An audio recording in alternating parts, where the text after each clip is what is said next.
जब मैं इस दुनिया में आया तभी अचानक सिस्टम ने मुझे कई अनबिलीवेबल चीट एबिलिटीज में से एक चुनने के लिए मजबूर कर दिया और जैसे ही मैंने उन ऑप्शंस को देखा मुझे खुद यकीन नहीं हुआ कि ये सच में एग्जिस्ट करते हैं। पहला था टाइम पर कंट्रोल, दूसरा इन्फिनिट स्पेस, तीसरा फेट की गाइडेंस और चौथा कॉज एंड इफेक्ट का थ्रेड। लेकिन जैसे ही मेरी नजर पांचवें ऑप्शन पर पड़ी मैं कुछ पल के लिए पूरी तरह रुक गया क्योंकि बाकी सबके उलट उस पर सिर्फ दो बेहद सिंपल वर्ड्स लिखे थे, एब्सोल्यूट स्ट्रेंथ। मैं काफी देर तक उस अजीब से पांचवें ऑप्शन को घूरता रहा और सोचने लगा कि आखिर कोई एबिलिटी कितनी अब्सर्डली पावरफुल होगी जिसे ऐसा नाम दिया गया हो। सच कहूं तो मैं जेन्युइनली जानना चाहता था कि ये एब्सोल्यूट स्ट्रेंथ आखिर कितना ताकतवर है, इसलिए बिना एक पल की हेजिटेशन के मैंने पांचवां ऑप्शन चुन लिया। उसके तुरंत बाद मुझे एक फैंटेसी वर्ल्ड में फेंक दिया गया और वहां की धूप इतनी झुलसाने वाली थी कि ऐसा लग रहा था जैसे मेरा पूरा शरीर जिंदा भुना जा रहा हो। मैंने पूरी ताकत से अपनी हो सूखी जमीन में दे मारी और चारों तरफ धूल फटकर उड़ने लगी। तियनलैंड रेल्म नाम की इस कल्टिवेशन वर्ल्ड में ट्रांसमाइग्रेट होने के बाद मैं कोई चोजन प्रोटैगनिस्ट नहीं बना, ना ही मुझे किसी यंग मास्टर जैसी लग्जूरियस जिंदगी मिली। मैं चाइनोन सेक्ट का सबसे निचले दर्जे का आउटर सेक्ट डिसाइपल बना था, बस एक स्पिरिचुअल फार्मर जिसके पास ना स्पिरिट रूट्स थे, ना बैकग्राउंड और ना ही कोई फ्यूचर। हर दिन मैं सिर्फ खेत जोतता, पानी ढोता, दूसरों की डांट सुनता और ठीक से खाना खाने के लिए भी स्ट्रगल करता रहता था। भूख से मेरा पेट इतनी जोर से गुर्राने लगा था कि मुझे सच में लगने लगा था शायद मैं इतिहास का पहला ऐसा ट्रांसमाइग्रेटर बन जाऊंगा जो इमॉर्टल सेक्ट के अंदर भूख से मर जाएगा। लेकिन तभी अचानक मेरे दिमाग के अंदर एक ठंडी मैकेनिकल आवाज गूंजी, host's extreme desire to survive has been detected, connecting to the absolute strength system, connection successful, distributing newbie gift pack, please select one of the 5 supreme laws as your starting talent. अगले ही पल पूरी दुनिया freeze हो गई, हवा चलना बंद हो गई, बादल रुक गए, यहाँ तक कि आसमान में उड़ते पक्षी भी ऐसे दिख रहे थे जैसे किसी ने उन्हें हवा में कील ठोकर रोक दिया हो। हवा में उड़ती धूल तक पूरी तरह स्थिर हो चुकी थी। मेरा दिल जोर जोर से धड़कने लगा क्योंकि मुझे पता था ये कोई इल्यूजन नहीं था। जिस चीट का मैं एक ट्रांसमाइग्रेटर होने के नाते इंतजार कर रहा था वो आखिरकार आ चुका था। एक एक करके 5 चमकते हुए लाइट स्फीयर्स मेरे सामने प्रकट हुए। Law of time, control the past and future with a single thought you may reverse the flow of time itself. Law of space, travel across dimensions and throughout the universe in a single step cross oceans of stars. Law of fate, rewrite destiny itself, all living beings shall become your puppets. Law of cause and effect, those touched by it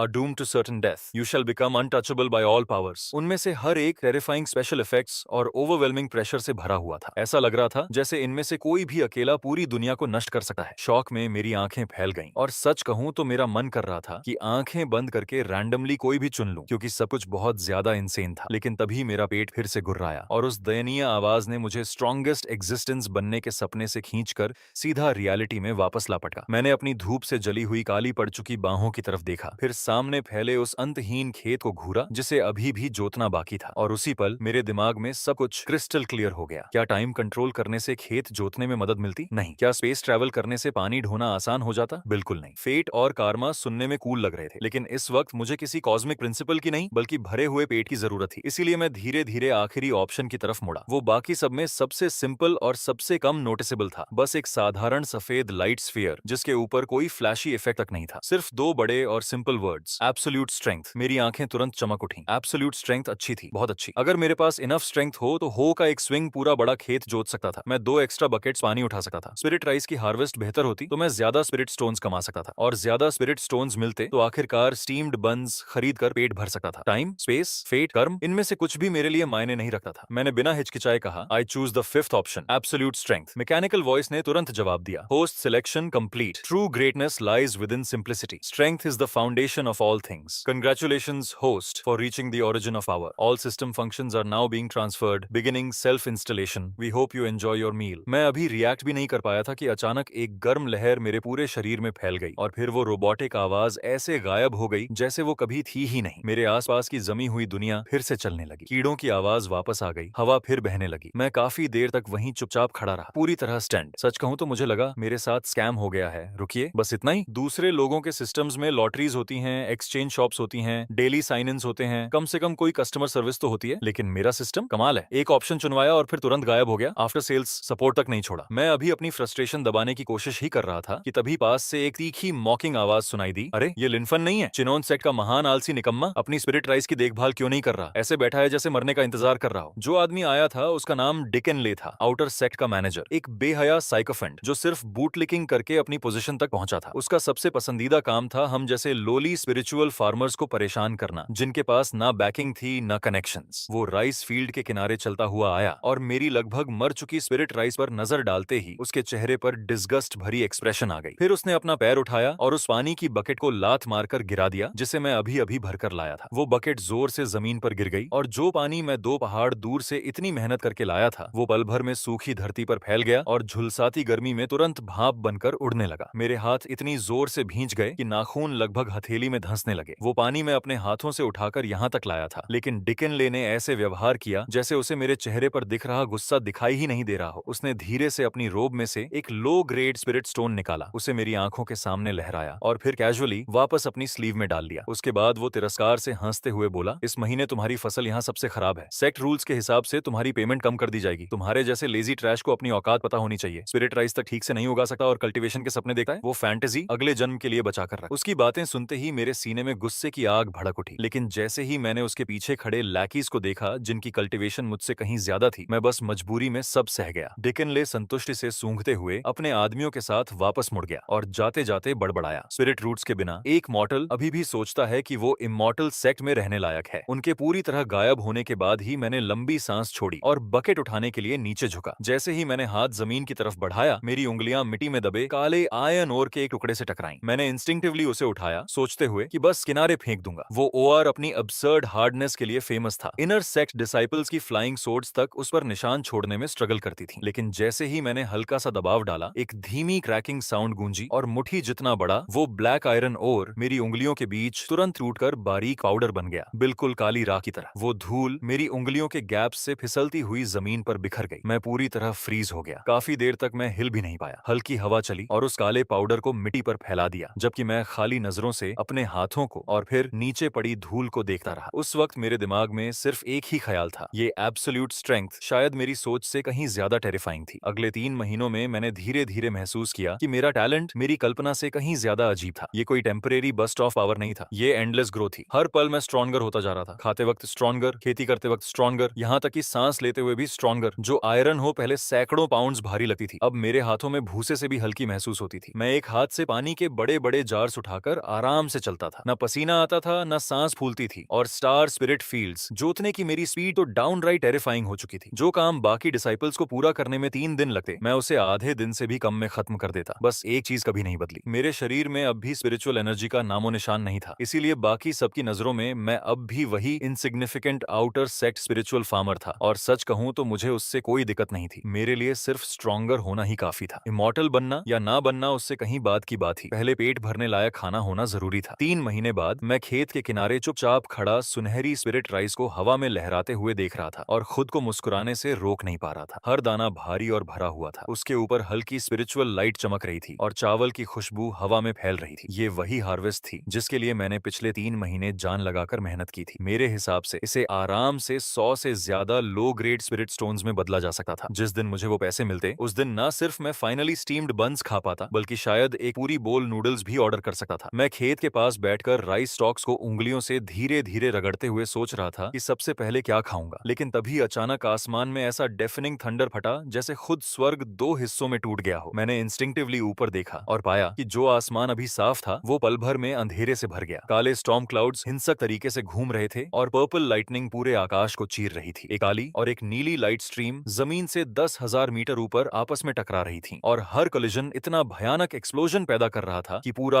आसमान चमक उठता था। सैकड़ों miles के अंदर spiritual energy तक बेकाबू होकर उफान मारने लगी। इमॉर्टल्स लड़ रहे हैं। मेरा चेहरा तुरंत बदल गया और जैसा मुझे डर था, अगले ही पल आसमान से एक गुस्से भरी दहाड़ गूंजी। नीली रोशनी के अंदर से चाइनॉन सेक्ट के सुप्रीम एल्डर ने क्रोध में चिल्लाया, स्वानमिंग, तुम्हारी हिम्मत कैसे हुई चिनोन सेक्ट की टेरिटरी में घुसने की? तभी काली रोशनी में से ओल्ड डीमन स्वानमिंग की सिनिस्टर हंसी सुनाई दी, असेंशन मैप मुझे सौंप दो, वरना आज इस पहाड़ के हर डिसाइपल को मार डालूंगा। और बस उसी पल 2 यूएन यिंग लेवल कल्टीवेटर्स आसमान में भयानक तरीके से लड़ने लगे। सेक्ट के कल्टीवेटर्स के लिए ये सुप्रीम एक्सपर्ट्स की बेहद रेयर बैटल थी, लेकिन मेरे लिए ये प्योर बैड लक से ज्यादा कुछ नहीं था। और जैसा मैंने सोचा था, उनकी टेक्निक्स की एक और वायलेंट क्लैश के बाद अनकंट्रोल्ड आफ्टरमैथ एक विशाल शॉक वेव में बदल गया, जो नंगी आंखों से दिखाई दे रहा था और सीधे आसमान से नीचे गिर रहा था। दूर पहाड़ों के जंगल पल भर में नष्ट हो गए। आउटर सेक्ट डिसाइपल्स के घर एक एक करके ढहने लगे और हर तरफ टेरिफाइड स्क्रीम्स फैल गईं। फिर मैंने उसे देखा, वो टॉर्नेडो जैसी वायलेंट वेव सीधे मेरी स्पिरिट राइस फील्ड की तरफ आ रही थी। मेरी फसल, मेरी आंखें तुरंत लाल हो गईं। मैंने बिना सोचे समझे खुद को खेत के अंदर फेंक दिया। मैंने अपनी बाहें पूरी फैलाकर उस स्पिरिट स्पिरिट राइस को डेस्परेटली प्रोटेक्ट करना शुरू कर दिया, जो हार्वेस्ट होने ही वाली थी। एक टेरिफाइंग फोर्स तेज रफ्तार ट्रेन की तरह मेरी पीठ से टकराई। अगर कोई और होता तो उसकी हड्डियां और मांस उसी पल फट जाते, लेकिन मेरा शरीर बस हल्का सा कांपा और मैं धरती में गढ़े कील की तरह मजबूती से खड़ा रहा। उस अटैक को सहते हुए मैं आसमान में लड़ रहे उन दोनों बूढ़े मॉन्स्टर्स को उनकी पूरी ब्लड लाइन समेत मन ही मन गालियां देता रहा। मुझे लगा अगर थोड़ा और एंड्योर कर लूं तो सब खत्म हो जाएगा, लेकिन कौन सोच सकता था कि तभी स्वान मिंग को एहसास हो गया कि वो हार रहा है। उसका चेहरा विशस तरीके से मुड़ गया और बिना हेजिटेशन के उसने अपना सबसे सीक्रेट ट्रेजर बाहर निकाल लिया। अचानक आसमान में एक विशाल कंपास प्रकट हुआ, जो इतनी हिंसक गति से घूम रहा था मानो खुद स्वर्ग को कुचल देना चाहता हो, और एक ही पल में उसकी विशाल शैडो माइल्स तक फैल गई। एक एंशिएंट और टेरिफाइंग नेचुरल लॉ नीचे मौजूद हर चीज पर उतर आई। सुप्रीम एल्डर का चेहरा तुरंत बदल गया और वो जोर से चिल्लाया, ये बुरा हुआ, ये कार्मिक लॉ आर्टिफैक्ट है। उसी पल पेड़ों की ग्रोथ रुक गई और वो तेजी से सूखने लगे। कल्टीवेटर्स के शरीरों के अंदर की स्पिरिचुअल एनर्जी जबरदस्ती खींची जाने लगी, जिससे उनकी ऑरस तेजी से कमजोर हो गई और यहाँ तक कि सभी लिविंग बीइंग्स की लाइफ फोर्स भी खत्म होने लगी। मुझे भी महसूस हुआ कि मुझसे कुछ छीना जा रहा है, लेकिन सच कहूं तो वो लॉस इतना छोटा था कि मैं मुश्किल से नोटिस कर पाया। लेकिन अगले ही पल मेरी आंखें अचानक फैल गईं जब मैंने नीचे अपने सेक्रेट स्पिरिट राइस की तरफ देखा। नहीं, स्पिरिट राइस की असली एसेंस उसकी ग्रोथ थी, उसका मैच्योर होना था। हर दाने के अंदर मौजूद वो जीवन था और उस हेवनली कंपास की पावर के नीचे मैं हेल्पलेस होकर देखता रह गया कि मेरी सुनहरी स्पिरिट फील्ड मेरी आंखों के सामने तेजी से पीली पड़ रही है, सूख रही है और डिके हो रही है। फिर एक हल्की सी आवाज के साथ पूरा खेत राख में बदल गया। हवा धीरे से चली और वो राख मेरी उंगलियों के बीच से उड़ने लगी। उसी पल मेरी पूरी दुनिया शांत हो गई। मैं खाली नजरों से अपनी हथेली में पड़ी राख को देखता रहा और मुझे महसूस हुआ कि मेरे अंदर कुछ पूरी तरह टूट चुका है। वो सिर्फ स्पिरिट क्रॉप्स नहीं थे, वो मेरी 3 महीने की जिंदगी थी। वही मेरे स्टीम्ड बन्स थे, वही मेरी रोटी थी, वही चीज थी जो अगले कई दिनों तक मुझे जिंदा रखती। और उसी वक्त आसमान में ओल्ड डीमन स्वान मिंग घमंड से हंसता रहा। इस कंपास फॉर्मेशन के अंदर इंसान हो या वस्तु, सब कुछ मेरे ट्रेजर के लिए ऑफरिंग बन जाएगा। मैंने धीरे धीरे सिर झुकाकर खड़ा होना शुरू किया ताकि कोई मेरे चेहरे का एक्सप्रेशन ना देख सके। चुपचाप मैंने अपने हाथों में पकड़ी पुरानी घिसी हुई हो को कसकर पकड़ लिया। मेरा नुकसान वापस करो। मैंने ये शब्द जोर से नहीं बोले, लेकिन मेरे अंदर वो थंडर की तरह गूंज उठे। मैंने हो का सिरा आसमान में उस काली आकृति की तरफ तान दिया जो खुद को किसी सुप्रीम गॉड की तरह समझ रहा था। फिर मैंने अपना स्टांस उसी फेमिलियर पोस्चर में एडजस्ट किया जिसे मैं हजारों बार दोहरा चुका था, परफेक्ट फार्मिंग स्टांस। और अपनी बाहों की पूरी ताकत के साथ मैंने हो को पूरी शक्ति से नीचे घुमा दिया। ना कोई स्पिरिचुअल एनर्जी थी, ना कोई मैजिकल लाइट, ना कोई फ्लैशी फेनोमेनन और ना ही कोई हेवनली मिरेकल। वहां सिर्फ प्योर एब्सोल्यूट स्ट्रेंथ थी। जैसे ही हो आगे बढ़ी, मेरे सामने की हवा अचानक कॉम्प्रेस होकर एक फैन शेप्ड वेव में बदल गई और फिर पूरी तरह गायब हो गई, जिससे एक विशाल सफेद वैक्यूम शॉक वेव बनी जो नंगी आंखों से साफ दिखाई दे रही थी। जहां जहां वो वेव गुजरी, वहां स्पेस खुद फ्रैजाइल पेपर की तरह फटने लगी और आसमान में काउंटलेस ब्लैक रैक्स विस्फोट की तरह फैल गईं, जबकि टूटे हुए फ्रैगमेंट्स शैटर्ड ग्लास की तरह चारों तरफ बिखरने लगे। ओल्ड डीमन स्वान मिंग के चेहरे पर जमी एरोगेंट स्माइल उसी पल जमकर रह गई। जिस हेवनली कंपास पर उसे इतना घमंड था, वो उस प्योर फिजिकल फोर्स के नीचे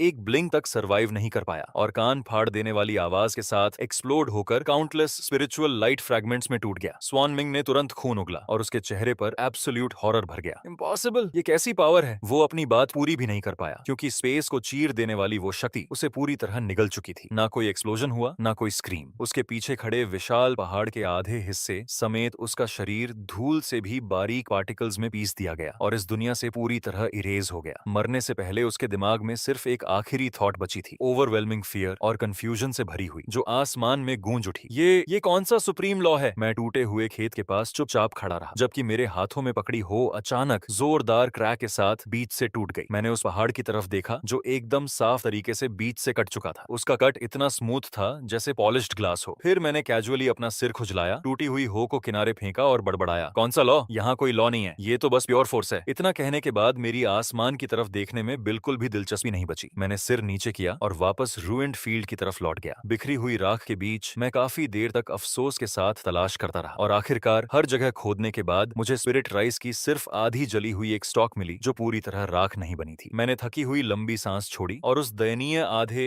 राइस स्टॉक को उठाकर अपनी टूटी फूटी छोटी हट की तरफ वापस चल पड़ा। मेरे लिए एक नेसेंट सोल ओल्ड डीमन को पल्वराइज कर देना और आधा पहाड़ फ्लैटन कर देना उतना इंपॉर्टेंट नहीं था जितना ये सोचना कि मैं कल क्या खाने वाला हूँ। लेकिन आसमान के बहुत ऊपर चिनोन सेक्ट का सुप्रीम एल्डर, जिसने शुरू से आखिर तक सब कुछ अपनी आंखों से देखा था, वो पूरी तरह स्टन्ड हो चुका था। सुप्रीम एल्डर खाली नजरों से उस पहाड़ को घूरता रह गया जो इतनी सफाई से बीच से कट चुका था कि वो किसी मिरर जैसा लग रहा था। फिर उसने धीरे धीरे अपनी नजर मेरी पीठ की तरफ घुमाई जबकि मैं बैटलफील्ड से दूर चलता जा रहा था। उसका पूरा शरीर बुरी तरह कांप रहा था, लेकिन वो डर नहीं था, वो ओवरवेलमिंग एक्साइटमेंट और डिसबिलीफ था। उसी पल उसे चाइनन सेक्ट के अंदर पीढ़ियों से चली आ रही 10,000 साल पुरानी एक लेजेंड याद आ गई। एंशिएंट रिकॉर्ड्स के मुताबिक उनके सेक्ट का फाउंडिंग एंसेस्टर कोई स्पिरिचुअल कल्टीवेटर नहीं था, बल्कि एक एंशिएंट बॉडी कल्टीवेटर था जिसका पाथ इस दुनिया से बहुत पहले गायब हो चुका था। लेजेंड कहती थी कि वो कभी हेवंस में असेंड नहीं हुआ, इसके बजाय वो सेक्ट के अंदर ही छिपा रहा, खुद को एक मॉर्टल की तरह डिस्गाइज करके ऑर्डिनरी लोगों के बीच जीता रहा और सही समय आने का इंतजार करता रहा। सुप्रीम एल्डर जितना ज्यादा इस बारे में सोचता गया, उसकी आंखें एक्साइटमेंट से उतनी ही लाल होती गईं। एक अटैक में कारमा ट्रेजर डिस्ट्रॉय हो गया, सिर्फ फिजिकल फोर्स ने स्पेस को चीर दिया। ये ऐसी डिवाइन स्ट्रेंथ है जो लॉज को भी सरपास करती है। डाओ ऑफ स्ट्रेंथ की परफेक्शन। मैं गलती नहीं कर सकता। वो सीनियर, वही हमारे सेक्ट के हिडन एंसेस्टर हैं। बेकाबू होकर कांपे हुए उसने तुरंत कम्युनिकेशन जेड स्लिप निकाली और पूरी ताकत से चिल्लाया, तुरंत सेक्ट मास्टर को रिपोर्ट करो, हमारे चिनो सेक्ट के हिडन एंसेस्टर जाग चुके हैं। इतना कहते ही अत्यधिक खुशी के कारण उसकी आंखें पलट गईं और वो वहीं बेहोश होकर सीधे आसमान से नीचे गिर पड़ा। दूसरी तरफ मैं अपनी टूटी फूटी हट के अंदर चुपचाप बैठा था और हाथ में पकड़ी आधी स्पिरिट राइस स्टॉक को घूर रहा था। मेरे दिमाग में बस एक ही बात घूम रही थी, क्या इतना चावल एक वक्त के खाने के लिए भी काफी होगा? ज्यादा देर नहीं हुई थी, सेक्ट मास्टर चू तियन को कई पीक मास्टर्स के साथ वहां पहुंच गया। जैसे ही उन्होंने बीच से कटे हुए पहाड़ को देखा, सब पूरी तरह खामोश हो गए। पीक मास्टर डैंडिंग का चेहरा तुरंत पीला पड़ गया, जबकि पीक मास्टर लायांग ने उस स्लैश के आसपास बची हुई ऑरा को केयरफुली एग्जामिन किया और शॉक से लगभग गिर ही पड़ा। उस कट के अंदर ना स्पिरिचुअल एनर्जी थी, ना मैजिकल टेक्निक्स के ट्रेसेस, वहां सिर्फ प्योर डिस्ट्रक्शन की इमेजिनेबली टेरिफाइंग पावर बची थी। यहाँ तक कि स्पेस के अंदर पड़े क्रैक्स भी अब तक पूरी तरह हील नहीं हुए थे। ये इम्पॉसिबल है, कोई युआनिंग कल्टीवेटर ऐसा नहीं कर सकता। ये तो वॉइड सेंट की कैपेबिलिटीज को भी सरपास करता है। ये वो ट्रू पावर है जो सभी लॉज को शैटर कर सकती है। चू तियंको ने गहरी सांस ली और बैटलफील्ड को फिर से ध्यान से ऑब्जर्व करने लगा, लेकिन आखिरकार उसकी नजर उस एकमात्र जगह पर जाकर टिक गई जो पूरी तरह अनटच्ड बची थी, मेरी स्पिरिट फील्ड। वो जमीन एक्सप्लोजन्स और मैजिकल अटैक्स के बिल्कुल सेंटर में थी, फिर भी वो सुरक्षित थी। और सबसे टेरिफाइंग बात ये थी कि उसकी मिट्टी पूरी पिच ब्लैक हो चुकी थी, जबकि उसके अंदर की स्पिरिचुअल एनर्जी इतनी डेंस हो गई थी कि उसे मेजर करना लगभग इम्पॉसिबल था। अर्थ वेन्स में स्पेशलाइज करने वाले एक वीक मास्टर तुरंत नीचे झुकर मिट्टी इंस्पेक्ट करने लगे और अगले ही पल शॉक में चीख पड़े, सुप्रीम ग्रेड स्पिरिट सॉइल नहीं, ये तो सुप्रीम ग्रेड स्पिरिट सॉइल से भी 10 गुना ज्यादा इफेक्टिव है। यहाँ उगाई गई कोई भी स्पिरिचुअल प्लांट सिर्फ 100 साल में मैच्योर हो जाएगी। उसी पल सभी पीक मास्टर्स के दिमाग में काउंटलेस थॉट्स उमड़ने लगे। जब एंसेस्टर ने हमला किया, वो ठीक यहीं खड़े थे। उन्होंने खुद को प्रोटेक्ट नहीं किया था, उन्होंने इन क्रॉप्स को प्रोटेक्ट किया था और अपनी डिवाइन लॉ ब्रेकिंग पावर के कारण उन्होंने गलती से ऑर्डिनरी लैंड को अनपैरेलल्ड सेक्रेड फील्ड में बदल दिया। इनक्रेडिबल। एक मूव में उन्होंने क्रॉप्स को भी बचाया और युआनिंग ओल्ड मॉन्स्टर को भी पीछे धकेल दिया। यही एक ट्रू सुप्रीम एक्सपर्ट का डिमीनर होता है। जितना ज्यादा वो लोग सोचते गए, उतना ही ज्यादा कन्विंस्ड होते गए। चू तियनको ने तुरंत ऑर्डर्स दे दिए, आज जो कुछ भी हुआ वो चिनोन सेट का हाईएस्ट सीक्रेट बनेगा। जो भी ये इन्फॉर्मेशन लीक करेगा, उसकी कल्टीवेशन क्रिपल कर दी जाएगी और उसे तुरंत सेट से निकाल दिया जाएगा। इस जगह को अब सेक्रेट ग्राउंड माना जाएगा। परमिशन के बिना कोई यहाँ प्रवेश नहीं करेगा। पूरा सेट सीक्रेटली हमारे उस एंसेस्टर को ढूंढेगा जिन्होंने खुद को मॉर्टल बनाकर छिपाया हुआ है, लेकिन कोई उन्हें डिस्टर्ब नहीं करेगा। तुम लोग सिर्फ दूर से ऑब्जर्व कर सकते हो। और बस ऐसे ही पूरा चियोनन सेक्ट मेरी वजह से हाईएस्ट स्टेट ऑफ अलर्ट में चला गया, जबकि मुझे इन सब बातों की बिल्कुल खबर नहीं थी। उस रात मैं अपनी टूटी हुई हट में आराम से सोया। अगली सुबह जब मेरी नींद खुली और मैंने खाली पड़े खेत को देखा, तो एक पल के लिए मेरा दिल दर्द से कस गया, लेकिन मैंने जल्दी ही खुद को शांत कर लिया। अगर क्रॉप्स खत्म हो गए थे तो मैं नए उगा सकता था। जब तक मैं जिंदा था, मुझे खाना तो खाना ही था। मैं हट के अंदर एक हिडन कॉर्नर की तरफ गया, फ्लोर की एक लूज टाइल हटाई और उसके नीचे से ऑयल पेपर में लिपटा एक छोटा क्लॉथ पाउच सावधानी से बाहर निकाला। जैसे ही मैंने उसे खोला, उसके अंदर 3 राइस सीड्स दिखाई दिए जो सोने की तरह चमक रहे थे। वो ऐसे लग रहे थे मानो किसी ने उन्हें प्योर गोल्डन मेटल से फॉर्ज किया हो। मुझे वो सीड्स 3 साल पहले मिले थे, ठीक तब जब मैं पहली बार इस दुनिया में आया था। उस समय मैंने आधी ब्रेड के बदले उन्हें एक बूढ़े स्टार्विंग फार्मर से लिया था जो भूख से मरने की हालत में लग रहा था। उस बूढ़े ने मुझे बताया था कि ये ancient golden dragon tooth rice के सीड्स हैं और उसके मुताबिक सिर्फ एक ग्रेन किसी इंसान की पूरी फेट बदलने के लिए काफी था। उस वक्त मुझे लगा था कि वो बस बढ़ा चढ़ाकर बातें कर रहा है, लेकिन क्योंकि वो सीड्स जरूरत से ज्यादा एक्स्ट्रॉर्डिनरी दिख रहे थे, मैं उन्हें इस्तेमाल करने की हिम्मत ही नहीं जुटा पाया। और अब मेरी बची हुई सारी उम्मीद सिर्फ उन्हीं 3 सीड्स पर टिकी हुई थी। मैं चुपचाप फील्ड के किनारे पहुंचा और देखा कि मिट्टी पूरी पिच ब्लैक हो चुकी थी और अजीब तरह से फर्टाइल लग रही थी। मैंने एक मुट्ठी मिट्टी उठाई और तुरंत महसूस किया कि वो कितनी सॉफ्ट और रिच थी। उसके अंदर एस्टोनिशिंग अमाउंट में स्पिरिचुअल एनर्जी बह रही थी। फिर भी मैंने ज्यादा नहीं सोचा। मुझे बस लगा कि कल रात इमॉर्टल्स की लड़ाई ने किसी तरह जमीन को नरिश कर दिया होगा। मैंने सावधानी से 3 छोटे गड्ढे खोदे और गोल्डन ड्रैगन टूथ राइस के सीड्स एक एक करके उनमें लगा दिए। फिर धीरे धीरे पानी डाला। उस मिट्टी को देखते हुए जिसमें अब मेरी आखिरी उम्मीद दबी थी, मैं आखिरकार फिर से मुस्कुरा दिया। लेकिन वो पीसफुल मोमेंट ज्यादा देर नहीं टिक पाया। अचानक एक ऊंची एरोगेंट आवाज ने सुबह की शांति तोड़ दी। अरे ये ट्रैश लिनफन नहीं है?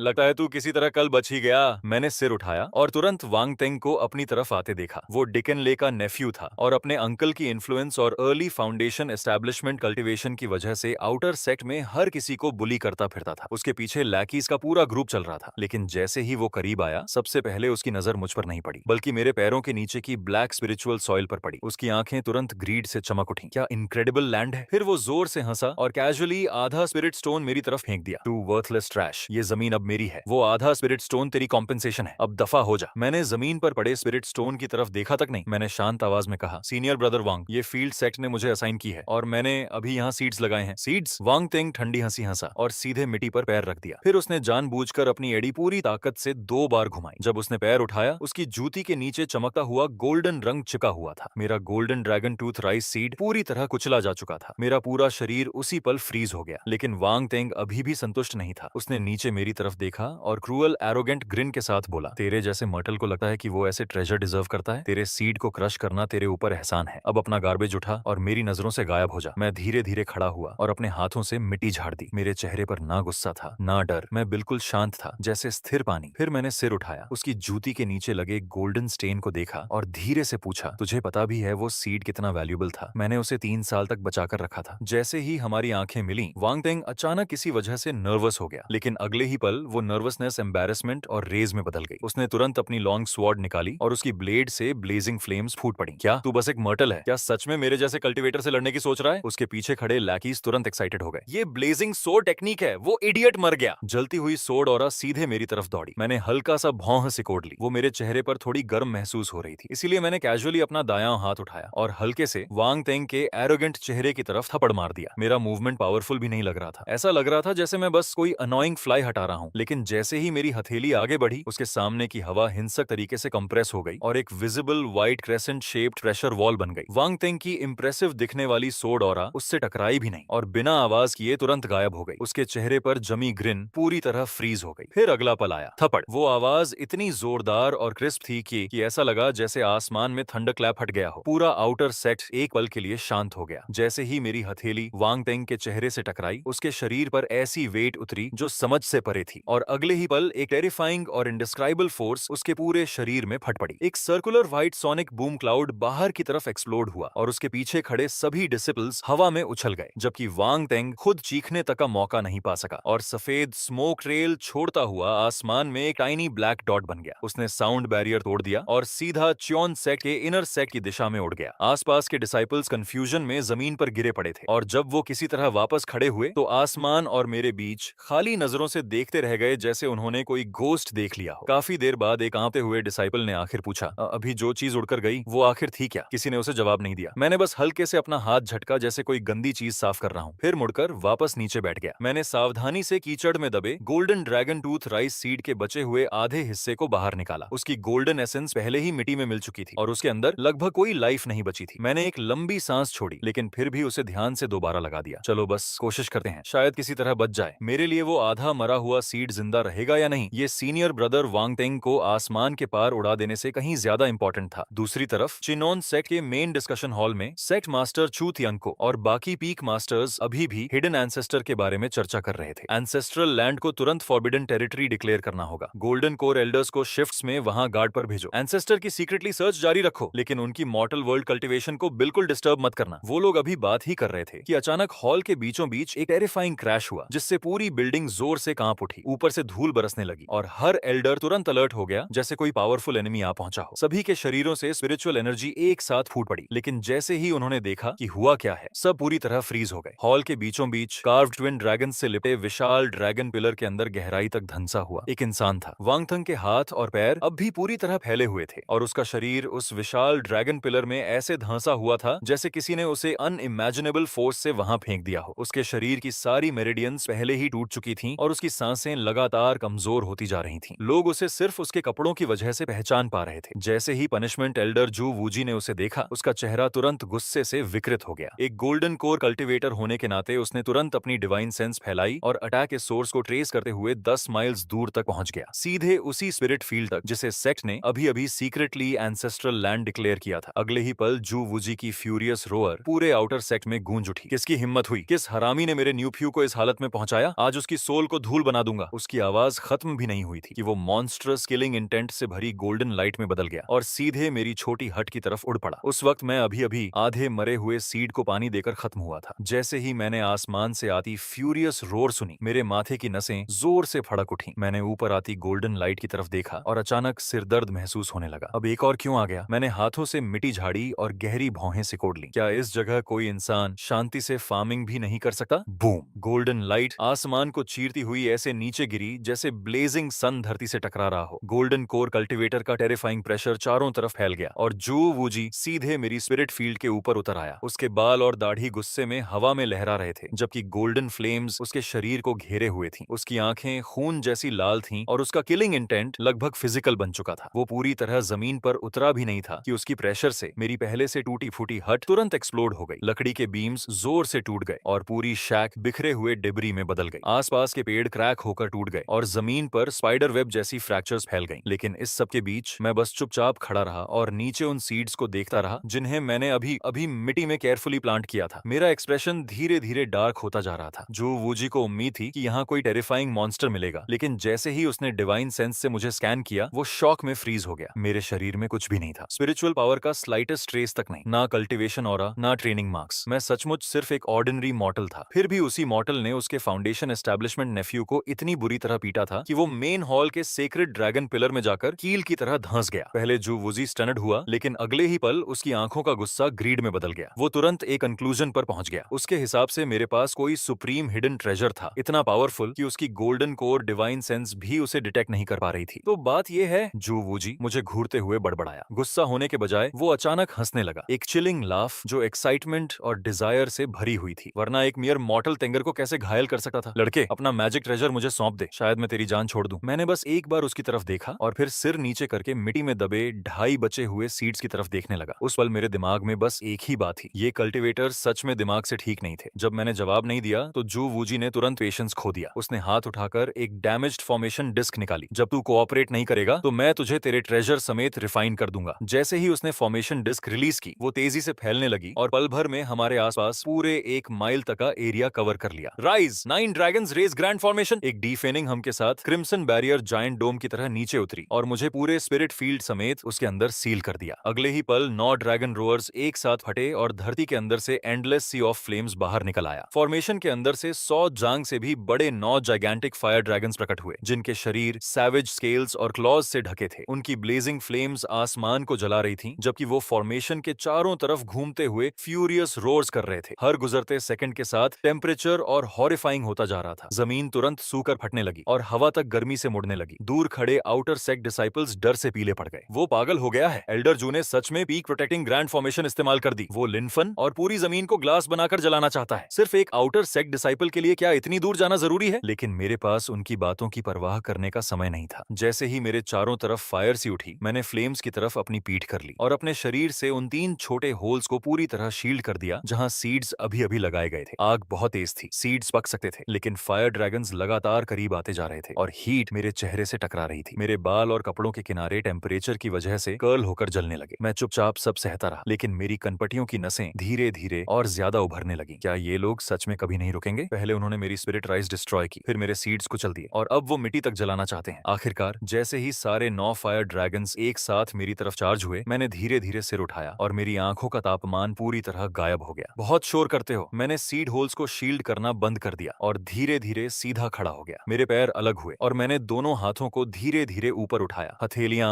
एक दूसरे की तरफ थीं। वो मूवमेंट अनबिलीवेबली ऑर्डिनरी था, जैसे मैं बस ताली बजाने वाला हूँ। उसी समय चाइनोन सेक्ट के काउंसिल हॉल के अंदर सेक्ट मास्टर चू तियानको और बाकी पीक मास्टर्स अभी भी हिडन एंसेस्टर के बारे में चर्चा कर रहे थे। लेकिन ठीक उसी पल कमरे में मौजूद हर इंसान का एक्सप्रेशन अचानक बदल गया, जैसे किसी इनविजिबल हैंड ने उनके दिलों को जकड़ लिया हो। आउटर सेक्ट की एंसेस्ट्रल लैंड की दिशा से डिस्ट्रक्शन की टेरिफाइंग ऑरा फूट पड़ी। वो स्पिरिचुअल पावर नहीं थी, वो लॉज नहीं थे, वो कुछ और था। ऐसी फोर्स जो इतनी प्योर और एब्सोल्यूट थी कि ऐसा लग रहा था जैसे वो पूरे एग्जिस्टेंस को ही क्रश करके नथिंगनेस में बदल सकती है। एक ऐसी फोर्स, जैसे ही वो टेरिफाइंग ऑरा फूटी, चू तियानको का पूरा शरीर ठंडा पड़ गया। वो इडियट जू वूजी! लेकिन तब तक बहुत देर हो चुकी थी। अपनी टूटी हुई हट के खंडहरों के सामने खड़े होकर मैंने धीरे धीरे अपनी हथेलियां आपस में मिलाई। क्लैप! ना कोई स्पिरिचुअल लाइट आसमान को चीर रही थी, ना कोई थंडर स्वर्ग को हिला रहा था। बस एक पेल व्हाइट व्हाइट शॉकवेव जो नंगी आंखों से दिखाई दे रही थी मेरे शरीर से चुपचाप बाहर की तरफ फैलने लगी। एक सेकंड बाद वो 9 फायर ड्रैगन्स जो कुछ पल पहले हेवेनस को जला सकते थे और ओशंस को उबाल सकते थे, हवा से बुझती मोमबत्तियों जैसे हो गए। उन्हें रोअर करने तक का समय नहीं मिला और अगले ही पल सारे ड्रैगन्स एक साथ पफ की आवाज के साथ एग्जिस्टेंस से गायब हो गए। फिर वो व्हाइट शॉकवेव सीधे 9 ड्रैगन्स रेज ग्रैंड फॉर्मेशन से टकराई। क्रिम्सन बैरियर पर शैटर्ड ग्लास जैसी क्रैक्स तुरंत फैल गईं। जू वूजी के चेहरे पर जमी एरोगेंट स्माइल अभी गायब भी नहीं हुई थी कि वो हॉरिफाइंग फोर्स रीबाउंड होकर सीधे उसी पर वापस आ गिरी। इम्पॉसिबल! बैंग! फॉर्मेशन डिस्क हवा में एक्सप्लोड हो गई। जू वूजी के मुंह से खून फूट पड़ा जबकि उसकी प्रोटेक्टिव ऑरा उसी पल शैटर हो गई। उसके शरीर के अंदर की स्पिरिचुअल एनर्जी बेकाबू होकर घूमने लगी और उसकी मेरिडियंस को अंदर से फाड़ने लगी। उसका शरीर आसमान से ऐसे गिरा जैसे किसी ने पतंग की डोर काट दी हो। वो जमीन से टकराया और एक मैसिव क्रेटर बना दिया। जब धूल आखिर साफ हुई, उसका आधा शरीर जमीन में धंसा हुआ था और उसके अंदर की सारी स्पिरिचुअल पावर पूरी तरह गायब हो चुकी थी। लेकिन उसकी इंजरीज से भी ज्यादा टेरिफाइंग उसकी आंखों का एक्सप्रेशन था। वो किसी ऐसे इंसान की नजर थी जिसका डाओ हार्ट पूरी तरह टूट चुका हो। Confusion, despair, broken belief. एक मॉर्टल, ये कैसे पॉसिबल है? ना स्पिरिचुअल पावर,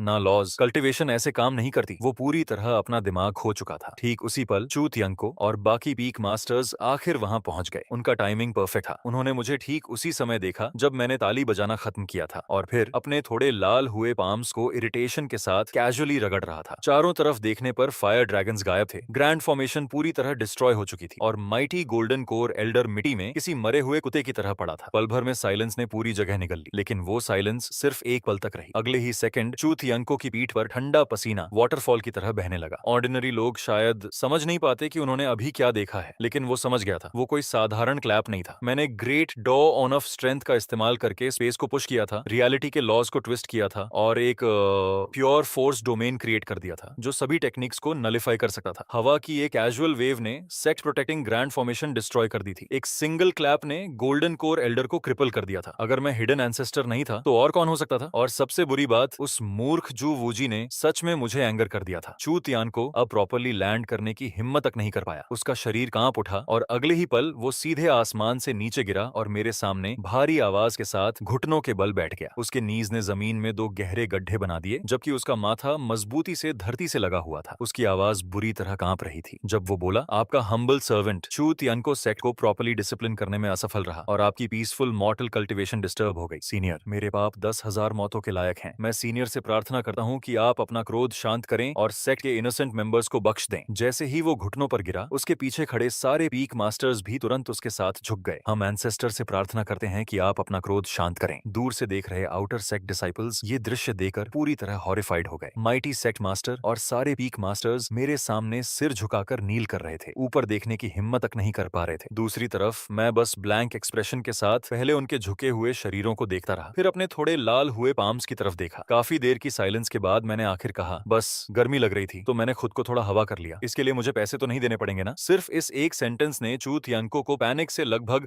अपना माथा फोड़ लेने पर मजबूर कर दिया। नहीं, बिल्कुल नहीं, हम ऐसी हिम्मत कभी नहीं करेंगे। जो वूजी अंधा और एरोगेंट था, उसकी मौत भी उसके क्राइम का प्रायश्चित नहीं कर सकती। फिर इस डर से कि कहीं मैं अभी भी एंग्री ना हो जाऊं, उसने तुरंत अपना सबसे बड़ा ट्रेजर ऑफर कर दिया। सीनियर, अगर आप सेक्ट के अंदर रहना चाहते हैं तो मैं इनर सेक्ट का चेनी स्पिरिट रेल्म आपको ऑफर करने को तैयार हूं। वहां पूरे चाइनोन सेक्ट की हाईएस्ट ग्रेड स्पिरिचुअल लैंड मौजूद है। वायोलेट गोल्ड स्पिरिट सॉइल, उसे 10,000 ईयर स्पिरिट स्प्रिंग ने नॉरिश किया है और वहां की स्पिरिचुअल एनर्जी ऑर्डिनरी लैंड से 100 गुना ज्यादा डेंस है। इसके अलावा सेक्ट ए आपके फूड और लॉजिंग का पूरा इंतजाम करेगा। मैं गारंटी देता हूं कि अब कोई भी आपकी मॉर्टल कल्टिवेशन डिस्टर्ब नहीं करेगा। सीनियर, मैं शुरुआत में मना करने वाला था, लेकिन जैसे ही मैंने highest grade spiritual land, 10,000 year spirit spring और फूड एंड लॉजिंग इंक्लूडेड वाले वर्ड्स सुने, मेरी आंखें तुरंत चमक उठी। गुड लैंड का मतलब गुड हार्वेस्ट्स और गुड हार्वेस्ट्स का मतलब ज्यादा खाना। मेरे चेहरे पर तुरंत सिंपल स्माइल आ गई और मैंने चू तियानको के शोल्डर पर हाथ थपथपा दिया। तुम्हें शुरू में ही ये बोल देना चाहिए था, तुम इतने भी बुरे नहीं हो। और बस ऐसे ही उन स्टंडेड डिसिपल्स की नजरों के सामने, जिन्हें लग रहा था कि वो सपना देख रहे हैं, मैं अपनी टूटी हुई हो उठाकर ओवरली रिस्पेक्टफुल सेक्ट मास्टर के पीछे पीछे इनर सेक्ट की तरफ चला गया। उसी दिन से चेनॉन सेक्ट की फेट पूरी तरह बदल गई। चेनी स्पिरिट रियलम बादलों के समुद्र के ऊपर तैरता था और पूरे चियोनन सेक्ट के स्पिरिचुअल वेन कोर की तरह काम करता था। जैसे ही मैंने उसके अंदर कदम रखा, मैं वहीं फ्रीज हो गया। मेरे पैरों के नीचे की जमीन सॉफ्ट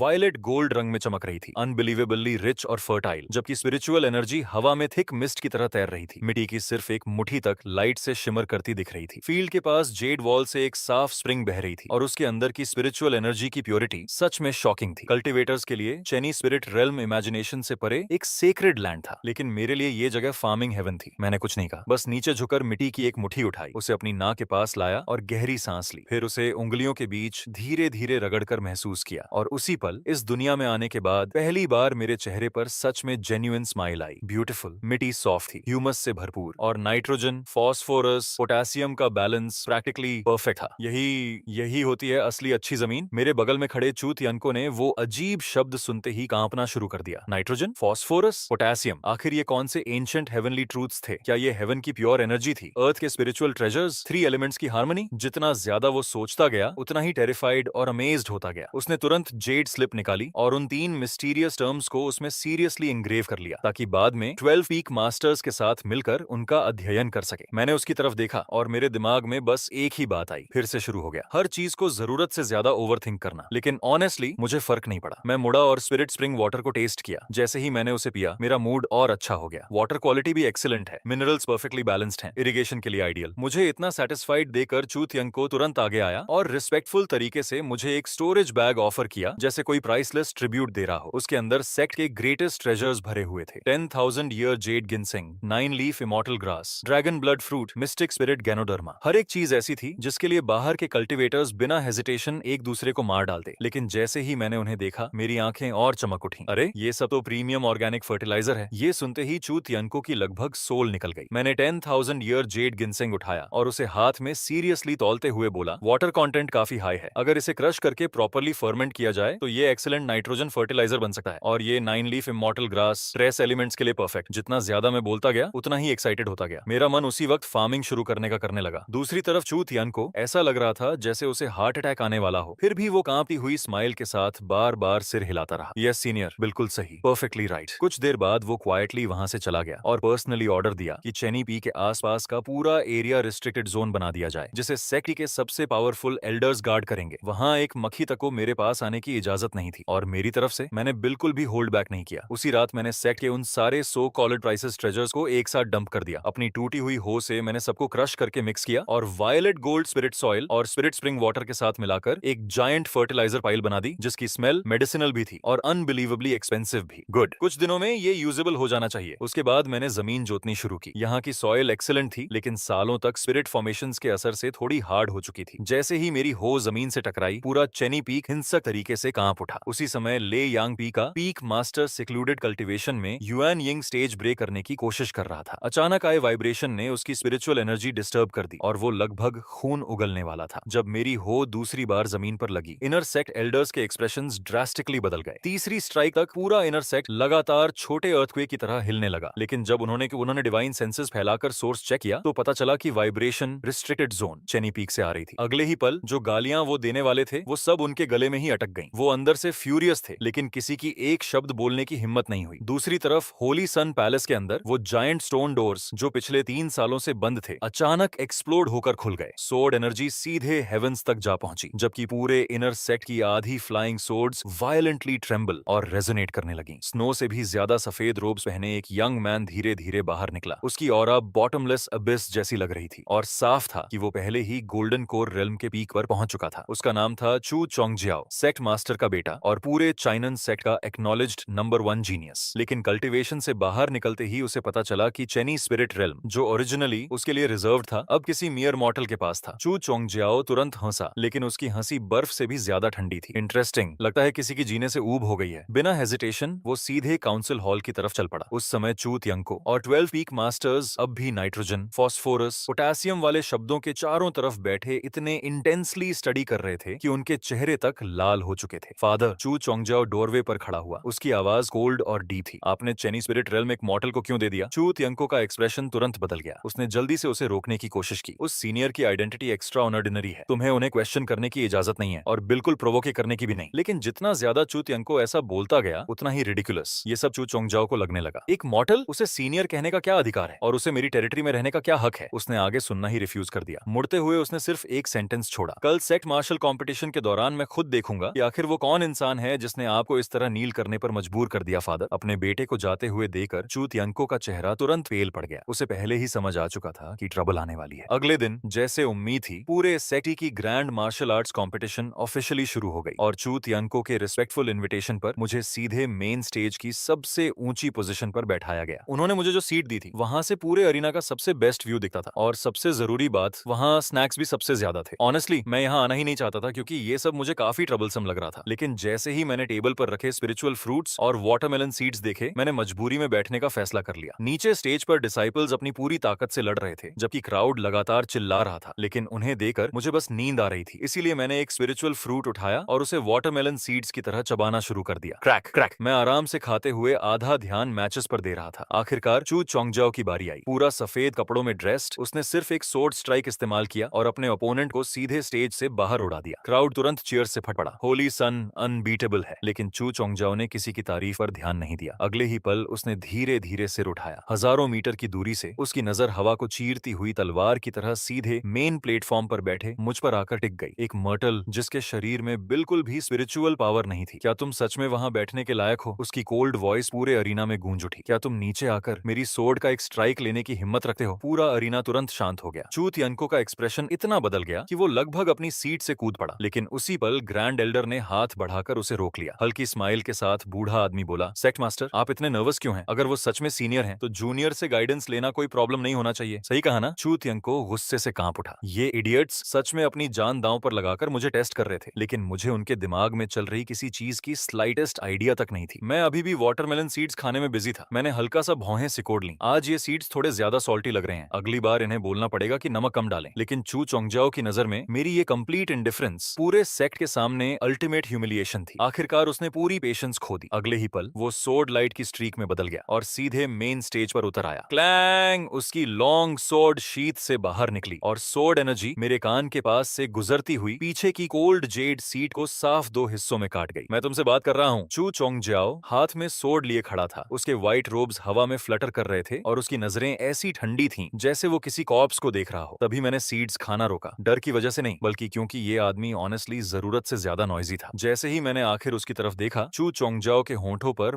मॉकिंग स्माइल आ गई। फिर उसने अपनी golden core great completion cultivation और सोर्ड डाओ प्रिंसिपल्स का पूरा प्रेशर अनलीश कर दिया। तुम्हें ऑनर्ड फील करना चाहिए कि तुम मेरी फैंटम सोर्ड डाओ के नीचे हारोगे। उसके बोलते ही उसका फिगर ब्लर हो गया। एक शैडो 10 बनी, 10 100 बने, 100,000 बन गए। अगले ही इंस्टेंट पूरा स्टेज एंडलेस सोर्ड फैंटम से भर गया, हर एक इतना शार्प कि जैसे सोल्स को काट सकता हो। वो आपस में क्रॉस और लेयर होकर मेरे आसपास की हर एस्केप रूट पूरी तरह सील कर चुके थे। नीचे के डिसाइपल्स शॉक में फ्रीज हो गए, यहाँ तक कि एल्डर्स और पीक मास्टर्स तक पेल पड़ गए। सोर्ड डाओ लॉस, होली सन पहले ही सोर्ड डाओ प्रिंसिपल्स को टच कर चुका है। ये अटैक नेसेंट सोल कल्टिवेटर तक को अवॉइड करना पड़ेगा। लेकिन जहां बाकी सब हॉरिफाइड थे, वहीं मुझे बस आंखों में स्ट्रेन महसूस हो रहा था। उन फ्लैशिंग सोर्ड शैडोज को देखना ऐसा लग रहा था जैसे मैं किसी जायंट डिस्को बॉल को घूर रहा हूँ। सबसे पहले मैंने नीचे सिर झुकाकर अपनी लैब में रखी आधी प्लेट वाटरमेलन सीड्स को केयरफुली प्रोटेक्ट किया ताकि सोर्ड एनर्जी उन्हें उड़ा ना दे। फिर मैंने वापस ऊपर देखा और हेल्पलेस साई छोड़ी। हम सच में एक दूसरे को बिल्कुल नहीं समझ सकते। चू चोंगजाओ काउंटलेस सोर्ड फैंटम्स के बीच प्राउडली खड़ा था। उसकी आवाज आइसी कोल्ड थी। घुटनों पर बैठो, हार मान लो, चेनी स्पिरिट रेल्म छोड़ दो, शायद मैं तुम्हें थोड़ी डिग्निटी छोड़ दूं। ऑनेस्टली अब मुझे उससे आर्ग्यू करने तक में आलस आ रहा था, इसलिए मैंने कैजुअली एक वाटरमेलन सीड शेल कसा से उठाया जिसे मैं अभी खाकर खत्म कर चुका था। वो अभी भी थोड़ा गीला था। मैंने उसे धीरे धीरे अपने थंब और इंडेक्स फिंगर के बीच पकड़ा। फिर मैंने सबसे सिंपल एक्शन किया, मैंने उसे फ्लिक कर दिया। जैसे ही वो टाइनी सीड शेल मेरी उंगलियों से छूटा, उसके आसपास का स्पेस 1 इंच तक हल्का कोलैप्स हो गया। अगले ही पल वो पूरी तरह गायब हो गया। बस एक अनइमेजिनेबली फास्ट स्ट्रीक ऑफ लाइट बची जिसे किसी की कॉन्शियसनेस फॉलो नहीं कर सकती थी। वो हवा को इंस्टेंटली चीरती हुई आगे बढ़ी और रास्ते में आने वाले हर सोर्ड फैंटम के बीच से गुजर गई। जो काउंटलेस सोर्ड शैडोज कुछ पल पहले डैजलिंग लग रही थीं, वो स्ट्री के गुजरते ही बिना आवाज किए एक साथ कोलैप्स हो गईं, जैसे किसी हायर लॉ ने उनकी एग्जिस्टेंस ही इरेज कर दी हो। चू चोंगजाओ के चेहरे पर एरोगेंस अब भी मौजूद थी, लेकिन अब उसमें ओवरवेलमिंग डेंजर भी महसूस हो रहा था। अनफॉर्चुनेटली उसके लिए अब डॉज करने का समय नहीं बचा था, रिएक्ट करने का भी नहीं। अरीना में एक टाइनी साउंड हल्के से गूंजी। वो स्ट्रीक ऑफ लाइट सीधे उसके बंधे हुए बालों से टकराई। फिर अगले ही पल उसके सिर के ऊपर इनडिस्क्राइबेबल फोर्स एक्सप्लोड हुई। उसकी सोर्ड ऑरा बैरियर तुरंत शैटर हो गई। स्टेज पर आने से 10 गुना ज्यादा स्पीड से उसका शरीर पीछे की तरफ ब्लास्ट हुआ। बूम! वो पूरे ट्रेनिंग ग्राउंड के पार उड़ता हुआ हजारों फीट दूर जायंट आयरन क्लिफ वॉल से जा टकराया। उसके व्हाइट रोब्स फट गए जबकि उसके लंबे बाल हवा में बिखर गए। उसके हाथ और पैर ढीले लटक रहे थे और वो वॉल में ऐसे धंसा हुआ था जैसे किसी ने क्रॉक्ड पेंटिंग को जबरदस्ती वहां ठोक दिया हो। माउंटेन विंड में हल्का हल्का हिलता हुआ साइलेंस ने पूरे एरिना को निगल लिया। हर इंसान फ्रीज हो गया था। उन्होंने पहले उस टाइनी फिगर को देखा जो क्लिफ वॉल पर पिनड था, फिर वापस मेरी तरफ देखा जो अब भी कामली स्टेज पर बैठा था। उनके दिमाग पूरी पूरी तरह काम करना बंद कर चुके थे। सबसे पहले आगे भागने वाला खुद ग्रैंड एल्डर था। शॉक और फ्यूरी में वो वॉल की तरफ बढ़ा और चू चोंगजियाओ को बाहर खींचने के लिए हाथ बढ़ाया, लेकिन जैसे ही उसकी उंगलियां उस चीज से टकराईं जिसने चू चोंगजियाओ को पिन किया हुआ था, वो अचानक फ्रीज हो गया, क्योंकि आयरन वॉल में धंसी हुई चीज कोई डिवाइन ट्रेजर या फ्लाइंग सोर्ड नहीं थी। वो एक जली हुई काली वाटरमेलन सीड शैल थी। ग्रैंड एल्डर उस टाइनी वाटरमेलन सीड शैल को ब्लैंक एक्सप्रेशन से देखता रह गया, जबकि उसके चेहरे का गुस्सा धीरे धीरे गायब होकर प्योर टेरर और डिसबिलीफ में बदल गया। यहाँ तक कि उसका वर्ल्ड व्यू भी पूरी तरह टूट चुका था। दूसरी तरफ चू तियानको की तो खुशी से लगभग आंखों में आंसू आ गए। हाँ, यही था। सिर्फ एक वाटरमेलन सीड शैल से मैंने होली सन की स्वॉर्ड डाउ तोड़ दी थी और पीक गोल्डन कोर जीनियस को 1000 फुट आयरन वॉल पर कील की तरह ठोक दिया था। चू थियानको की नजर में यही वो शक्ति थी जो एक सच्चे एंसेस्टर के योग्य थी। उसका गैम्बल सही साबित हुआ था। चाइनन सेक्ट ने अपनी सबसे बड़ी बेट जीत ली थी, लेकिन मेरी तरफ से देखा जाए तो इसमें सेलिब्रेट करने लायक कुछ भी नहीं था। मैंने बस अपने हाथों से क्रश्ड सीड शेल्स झाड़ी और खड़ा हो गया। नीचे केओटिक क्राउड की तरफ इरिटेशन के साथ देखते हुए मैंने फ्लैट वॉइस में कहा, अगली बार मुझे इस तरह के नॉइजी परफॉर्मेंस के लिए मत बुलाना। फिर मैंने अपनी ब्रोकन हो उठाई और मुड़कर चलने लगा। मुझे अभी भी अपनी क्रॉप्स को पानी देना है। लेकिन ठीक उसी पल मैं अचानक रुक गया। सिर्फ मैं ही नहीं, पूरे चाइनन सेक्ट के हर इंसान ने एक साथ अपने शरीर में बोन पियर्सिंग चिल और ओवरवेलमिंग ड्रेड को रेंगते हुए महसूस किया। सबने इंस्टिंक्टिवली आसमान की तरफ देखा। कुछ ही पल पहले का ब्राइट स्काई अब एंडलेस ब्लड रेड क्लाउड से निगल लिया गया था। वो बादल ऐसे चर्न हो रहे थे जैसे खौलता हुआ ब्लड ओशन हो, और उनके अंदर से अनबिलीवेबली थिक डिमोनिक ऑरा और बाउंडलेस रिजेंटमेंट पूरे सेक्ट पर उतर रही थी। फिर क्रिम्सन क्लाउड्स की गहराई से एक डेफनिंग लाफ गूंजी। अगले ही सेकंड बूम, बादल बीच से फट गए। 100 से ज्यादा वॉरशिप्स जो फ्यूज जायंट बोन्स से बनी थीं, धीरे धीरे ब्लड सी के अंदर से बाहर आने लगी, एंडलेस ब्लैक एनर्जी में लिपटी हुई। उन्होंने आसमान और सूरज दोनों को ढक लिया और पूरी दुनिया डार्कनेस में डूब गई। उसके तुरंत बाद मर्डरस इंटेंट से भरी एक आवाज डीमन गॉड की रोर की तरह पूरे चाइनन सेक्ट में गूंज उठी। चिनन सेक्ट के लोगों, मरने की तैयारी कर लो। हमारे सेक्ट मास्टर के आदेश से आज तुम्हारा सेक्ट एग्जिस्टेंस से मिटा दिया जाएगा। ब्लड डीमन सेक्ट ने फुल स्केल इन्वेजन शुरू कर दिया था। जैसे ही वो ब्लड क्लाउड्स उतरी, मुझे उसी पल समझ आ गया कि ये लोग सिर्फ ट्रबल क्रिएट करने नहीं आए थे। एक के बाद एक gigantic bone warships boiling blood sea से बाहर तैरती चली आईं। हर शिप के प्राव पर इनॉर्मस डीमन स्टैच्यूज खड़ी थीं, जो इमोशनलेस नजरों से चाइनन सेक्ट को देख रही थीं, और उनकी हॉलो आईज के अंदर eerie green soul flames flicker कर रही थीं, जैसे स्टार्विंग वुल्व्स हेल्पलेस शीप को देख रहे हो। अगले ही पल ब्लड डीमन सेक्ट ने एक सेकंड भी वेस्ट नहीं किया। बूम, लीड वॉरशिप से कोलैप्सिंग माउंटेन जितनी बड़ी जिगांटिक क्रिम्सन बीएम सीधे चियोनन सेक्ट के गेट्स की तरफ फायर हुई। सेक्ट मास्टर चू तियानको की आंखें रेत से लगभग फट पड़ी। उसने तुरंत पूरे माउंटेन रेंज की प्रोटेक्टिंग ग्रैंड बैरियर एक्टिवेट कर दी। मैसिव ग्रीन लाइट बैरियर आसमान की तरफ उठी और किसी तरह समय रहते सेक्ट गेट्स को कवर कर पाई। लेकिन अटैक के टकराते ही पूरा चाइनन सेक्ट ऐसे कांप उठा जैसे किसी जायंट ने पंच मारा हो। माउंटेन्स ट्रेम्बल करने लगे, धरती क्रैक हो गई। काउंटलेस आउटर सेक्ट डिसाइपल्स सिर्फ शॉक वेव की फोर्स से ही खून उगलकर गिर पड़े। उससे भी बुरी बात, बैरियर की लाइट विजिबली डिम हो गई। फिर ब्लड क्लाउड्स के अंदर से वही कोल्ड लाफ दोबारा गूंजी। ब्लड डीमन सेक्ट ने आखिर अपना ट्रम्प कार्ड रिवील कर दिया। 3000 साल पहले